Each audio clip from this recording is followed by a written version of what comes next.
Telepathy and the Etheric Vehicle by Alice Bailey. Chapter 1. The Etheric Foundation of Telepathic Interaction. One of the distinguishing attributes characterizing the collective of world servers and knowers is that the external organization securing their integration is virtually non-existent. Rather, they are sustained in cohesion by an interior framework of thought and by a telepathic medium of interrelation. The great ones, whom we all endeavor to serve, are thus connected. At the slightest exigency and with the minimal expenditure of force, they may establish rapport with one another. They are all attuned to a specific vibration. Within the nascent groups are assembled individuals of a highly diverse nature, situated upon differing rays, possessing distinct nationalities, and acting as the products of widely varying environments and heredity. Beyond these patent factors which immediately arrest attention, one may also discern an equivalent diversity regarding the life experience of the souls concerned. The complexity of the issue is furthermore vastly augmented when one recollects the arduous path traversed by each, alongside the multitudinous factors emerging from a dim and distant past which have contributed to molding each person into his present state. Therefore, when one contemplates the barriers and difficulties supervening upon such diverse conditions, the inquiry immediately arises: what furnishes the common meeting ground, and what renders possible an interplay between the minds involved? The response to this query is of paramount importance and necessitates a lucid comprehension. When the biblical phraseology is employed, "In him we live and move and have our being," we possess the statement of a fundamental natural law and the enunciated basis of the fact which we designate by the somewhat vacuous term omnipresence. Omnipresence finds its foundation in the substance of the universe, and in that which scientists term the ether. This word ether serves as a generic appellation covering the ocean of energies which are all interrelated and which constitute that singular, synthetic energy body of our planet. In approaching the subject of telepathy, therefore, it must be meticulously borne in mind that the etheric body of every form in nature constitutes an integral portion of the substantial form of God Himself, not the dense physical form, but that which esotericists regard as the form-making substance. We employ the word God to signify the expression of the one life which animates every form upon the outer objective plane. Consequently, the etheric or energy body of every human being is an integral component of the etheric body of the planet itself, and by extension of the solar system. Through this medium, every human being is fundamentally related to every other expression of the divine life, whether minute or magnificent. The function of the etheric body is to receive energy impulses and to be swept into activity by these impulses, or streams of force, emanating from one originating source or another. The etheric body is, in reality, naught but energy. It is composed of myriads of threads of force or diminutive streams of energy, held in relation to the emotional and mental bodies and to the soul by their coordinating effect. These streams of energy, in their turn, exert an effect upon the physical body and propel it into activity of one kind or another, contingent upon the nature and potency of whatever type of energy may be dominating the etheric body at any particular juncture. Through the etheric body, therefore, circulates energy emanating from some mind. With humanity in the mass, response is rendered unconsciously to the rulings of the universal mind. This is complicated in our era by a growing responsiveness to mass ideas, sometimes designated as public opinion, of the rapidly evolving human mentality. Within the human family are also found those who respond to that inner group of thinkers who, working in mental matter, control from the subjective side of life the emergence of the great plan and the manifestation of divine purpose. This group of thinkers falls into 7 principal divisions and is presided over by 3 great lives or superconscious entities. These 3 are the Manu, the Christ, and the Mahakahin. These 3 operate primarily through the method of influencing the minds of the adepts and the initiates. These latter, in their turn, influence the disciples of the world, and these disciples, each in his own station and upon his own responsibility, elaborate their concept of the plan and seek to give expression to it insofar as possible.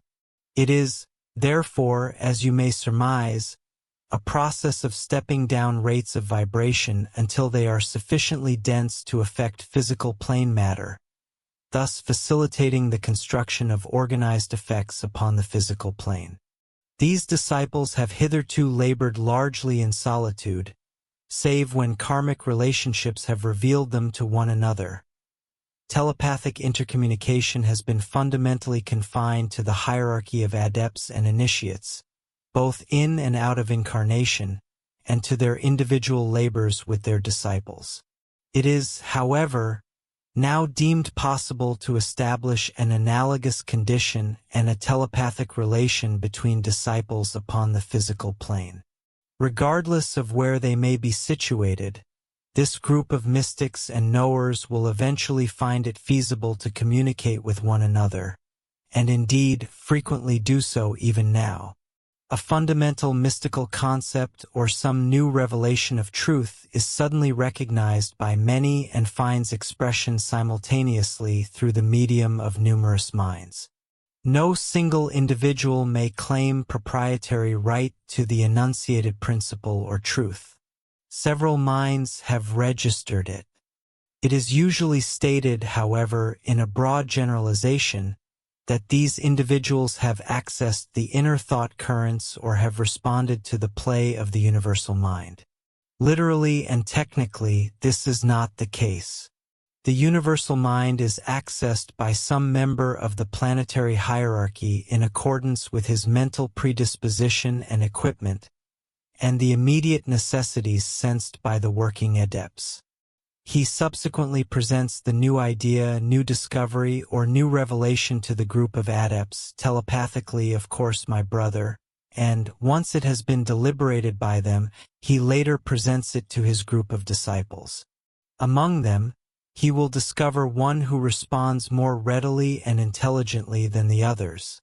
This individual, through his lucid thinking and the potency of his formulated thought forms, can then influence other minds.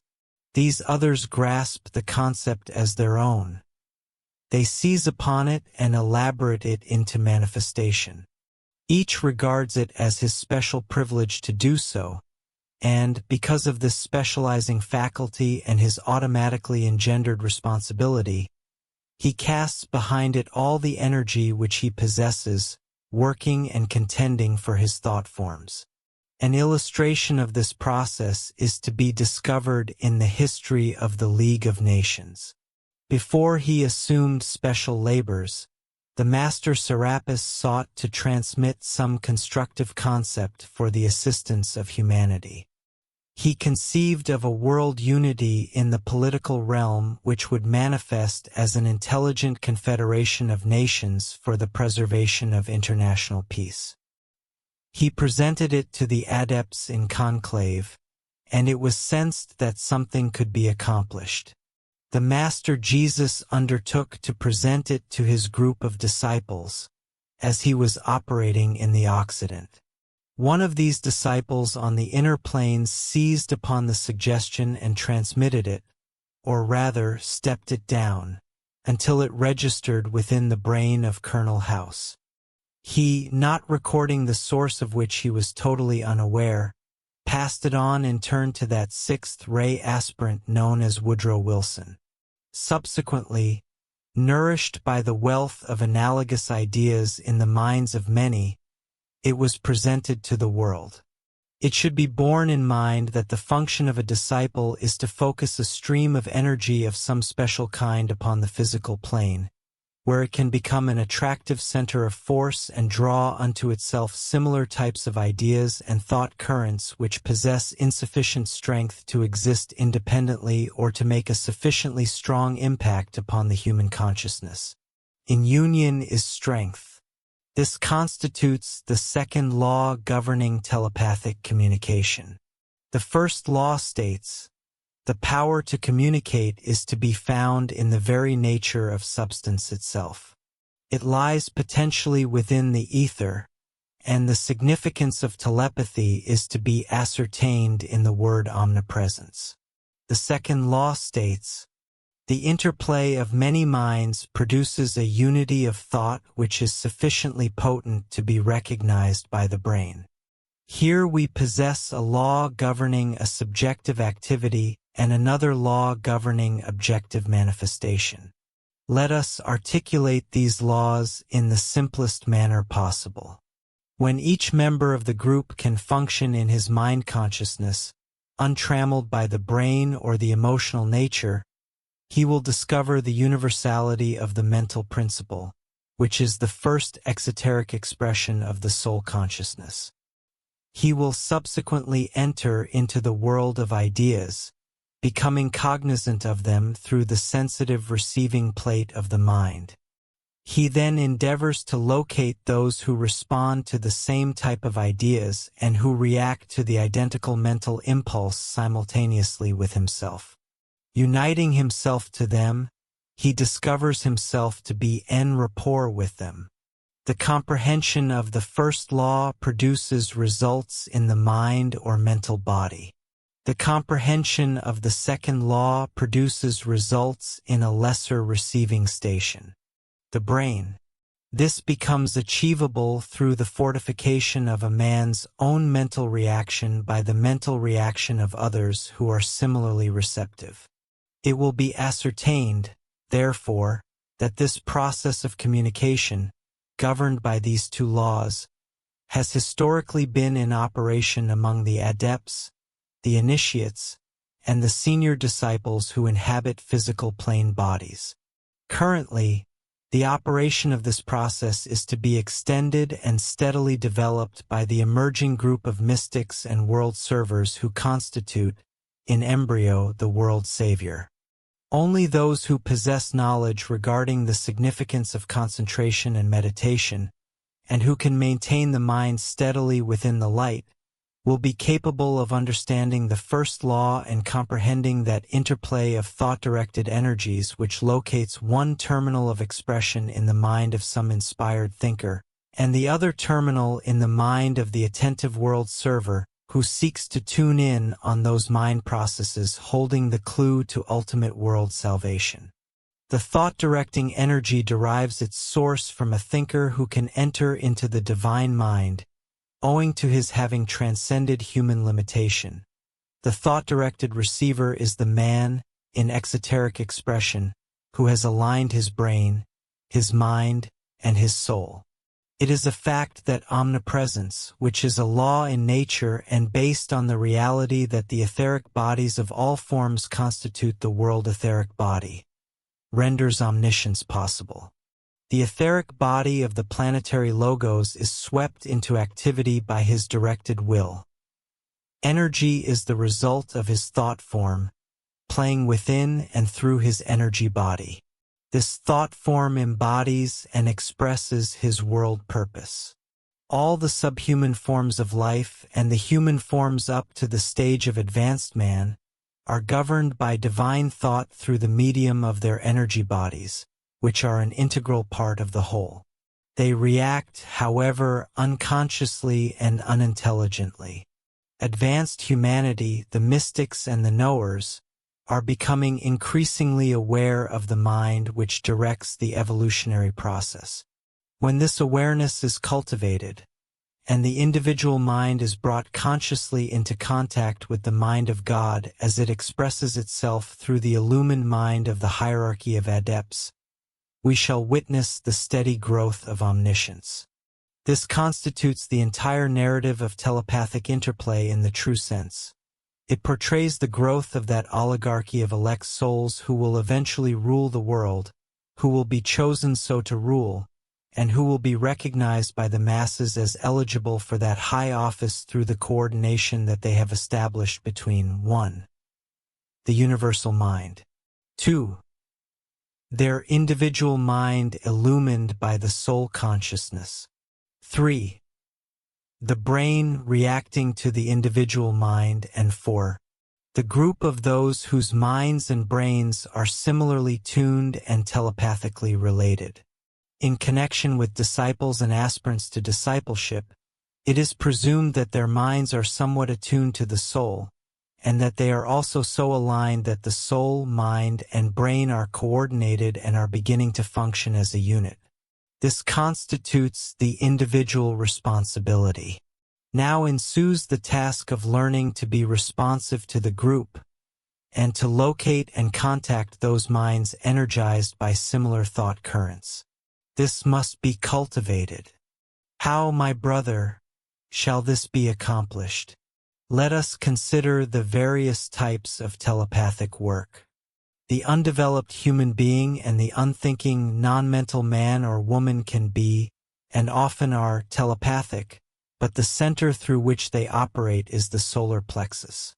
The line of communication is, therefore, from solar plexus to solar plexus. This constitutes instinctual telepathy and concerns feeling in every instance. It involves, invariably, radiations from the solar plexus, which in the case of the animal world usually serves as the instinctual brain. This mode of telepathic communication is definitively a characteristic of the animal body of man, and one of the premier illustrations of this telepathic rapport is that which exists between a mother and her child. It is this type of telepathy that is predominantly present in the average spiritualistic seance. Therein, the medium, quite unconsciously, establishes a telepathic rapport with the individuals in the circle. Their feelings, anxieties, sorrows, and desires become apparent and form part of the reading, so-called. Both the sitters and the medium function through the identical center. With this class of medium, and within this type of seance, the highly intelligent and mentally polarized man or woman will ascertain nothing and will likely receive no messages, unless they are fabricated. Hence, therefore, when it comes to scientific investigation by trained minds, physical phenomena have predominated, rather than the more subtle forms of psychism. Where the more subtle forms of super or extrasensory perception have been involved, the subjects have been either adolescent or in their early 20s, and have been primarily, and rightly, focused within the emotional feeling body. This remains true even when they are highly intellectual. This form of telepathic communication is, therefore, of two kinds, with the solar plexus always involved. 1. It will occur from solar plexus to solar plexus between two individuals who are ordinary, emotional, governed by desire, and primarily centered in the astral and animal bodies. 2. It will occur between such a solar plexus individual, if I may so designate him, and a higher type whose solar plexus center functions actively, but whose throat center is also vivified. This type of person registers in two locations, provided that the thought sensed and emitted by the solar plexus individual possesses within it something of mental substance or energy. Pure feeling and entirely emotional emanations between individuals necessitate only solar plexus contact. Subsequently, when group work in telepathy is undertaken, concerning the centers of transmission wherein high and consecrated feeling, devotion, aspiration, and love are involved, and where the groups operate with pure love, communication will proceed from heart to heart, and from a group heart to another group heart. The phrase heart-to-heart talk, so frequently employed, is usually a misnomer at this time, though it shall some day hold true. At present, it is usually a solar plexus conversation. The second category of telepathic endeavor is strictly that of mind-to-mind transmission, and it is upon this mode of communication that the most elevated investigation is presently concentrated. Exclusively mental constituents are implicated. Consequently, the degree to which emotion, sentiment, and vehement desire can be excised determines the precision of the accomplished work. A fervent yearning to achieve success in telepathic operations, alongside the apprehension of failure, constitutes the surest method of subverting fruitful exertion.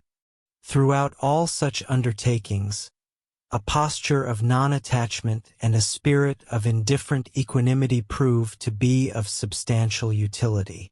Investigators pursuing this trajectory must dedicate increased temporal resources and contemplation to the discernment of force categories. They must comprehend that emotion, and indeed desire of any nature, on the part of the receiving agent generates currents of emanating energy which deflect or repel that which seeks to establish contact, such as the directed mentation of an individual seeking rapport. When these currents possess sufficient potency, they function analogously to a boomerang, returning to the emanating center, drawn back by the attractive power of the vibration that initially projected them. Within this concept lies concealed the fundamental etiology of error. Consider the failure on the part of the broadcasting or transmitting agent. An intense ambition to generate a satisfactory impression will inevitably attract the outgoing thought back to the transmitter. Consider, subsequently, the failure on the part of the receiving agent, whose own intense craving for success emits such a torrent of outgoing energy that the stream of incoming force is intercepted, obstructed, and driven back whence it came. Or, should the receiver be cognizant of this dynamic and attempt to arrest the surge of his desire, he frequently succeeds only in encircling himself within a fortification of inhibited longing through which nothing may permeate. Chapter 2. The Dynamics and Levels of Telepathic Work. Telepathy and its cognate powers will be comprehended only when the intrinsic nature of force, of emanations and radiations, and of energetic currents, is more profoundly conceived. This realization is rapidly transpiring as science penetrates more deeply into the arcana of energies and commences to operate, much like the occultist, within the realm of forces. It must also be acknowledged that only when the centers employed are utilized consciously do we achieve that carefully directed labor which will prove efficacious. By way of illustration, an emotional individual, utilizing primarily the solar plexus center, may endeavor to establish rapport with a mental type. From such an attempt, only confusion shall ensue. The two respective parties are employing divergent centers. Thus, they are sensitive to specific types of force while remaining impervious to others.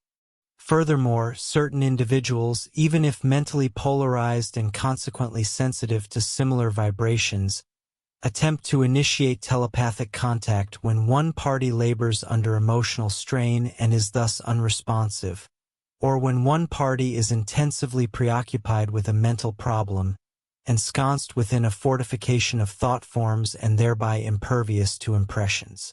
One may discern, therefore, how the cultivation of detachment constitutes an essential prerequisite for success in telepathic endeavors. All who seek to tread the path of discipleship endeavor to reside within the head center and, through meditation, to invoke the power of the soul. The challenge that you face as disciples mastering telepathic sensitivity is predicated upon two factors. First, upon which of your three bodies is the most active, thereby indicating where you reside subjectively the majority of the time. Second, upon which center is the most expressive within your constitution, and through which you most readily interact with modern living conditions. By these words, I intend to signify where, literally speaking, your vital energy is predominantly focused and where your sentient energy expresses itself most profusely. A comprehension of this matter will render you more capable of labor and of conducting intelligent experimentation. Therefore, observe yourselves with care yet with impersonality, and ascertain the rationale behind the effects produced. For by this means you shall acquire knowledge. The third category of telepathic work is that which occurs from soul to soul. This constitutes the highest form of telepathic work accessible to humanity. It is that mode of communication responsible for all inspirational writings of genuine potency, the world scriptures, illumined utterances, inspired oratory, and the language of symbolism. It becomes feasible only where there exists an integrated personality and, simultaneously, the capacity to focus oneself within soul consciousness. The mind and the brain must concurrently be brought into perfect rapport and alignment. It is my intention to further elucidate this science of communication, which originated through the sense of touch and evolved through sound, symbols, words and sentences, languages, writing, and art, progressing subsequently to the stage of higher symbols, vibratory contact, telepathy, inspiration, and illumination. I have, however, in the preceding text, addressed the general outline. We shall examine the specific details subsequently. The labor of telepathic communicators is of paramount importance in the imminent New Age, and it will be of value to acquire a conception of its significance and techniques. In summarizing the foregoing instruction, I would posit that, in connection with individuals, 1. Telepathic communication exists, a. between soul and mind, b. between soul, mind, and brain. This pertains insofar as interior individual development is concerned. 2. When observed between individuals, telepathic communication exists, a. between soul and soul, b. between mind and mind, c. between solar plexus and solar plexus, and is therefore purely emotional, d. between all three of these energy aspects simultaneously, in the case of highly advanced individuals. 3. Telepathic communication also occurs, a. between a master and his disciples or a single disciple, b. between a master and his group and a group or groups of sensitives and aspirants upon the physical plane, c. between subjective and objective groups, d. between the occult hierarchy and groups of disciples upon the physical plane, e. between the hierarchy and the new group of world servers to reach humanity and elevate it closer to the goal. This pertains to the new science of group telepathic communication, of which herd or mass telepathy, so widely recognized, is the most rudimentary manifestation. This instinctual telepathy, demonstrated by a flight of birds acting as a unit, or that animal telepathy which serves to govern so mysteriously the movements of herds, and the rapid transmission of information among savage races and non-intelligent peoples. All these are exemplifications of that lower externalization of an inner spiritual reality. An intermediate stage of this instinctual activity, based largely upon solar plexus reactions, is observable in modern mass psychology and public opinion. It is, as you are aware, predominantly emotional, unintelligent, astral, and fluidic in its expression. This is evolving rapidly and shifting into the realm of what is termed intelligent public opinion, although this process remains, as yet, gradual. It necessitates the activity of the throat and ajna centers. We distinguish, therefore, 1. Instinctual telepathy. 2. Mental telepathy. 3. Intuitional telepathy. I would remind you at the very inception that sensitivity to the thoughts of one's master. Do you want access to this and all the complete audiobooks on the channel, plus the ebook version? Click the link in the description or scan the QR code in the left corner of the screen to access our library, where you can listen to your favorite esoteric books without ad interruptions, lock your screen, or use other apps while the narration plays, and even download the ebook version to follow along as you listen. Listen on your computer via web browser, or download the app from the Play Store. After subscribing, you will receive an email with your login details, password, and step-by-step instructions on how to access the books through the Hotmart app.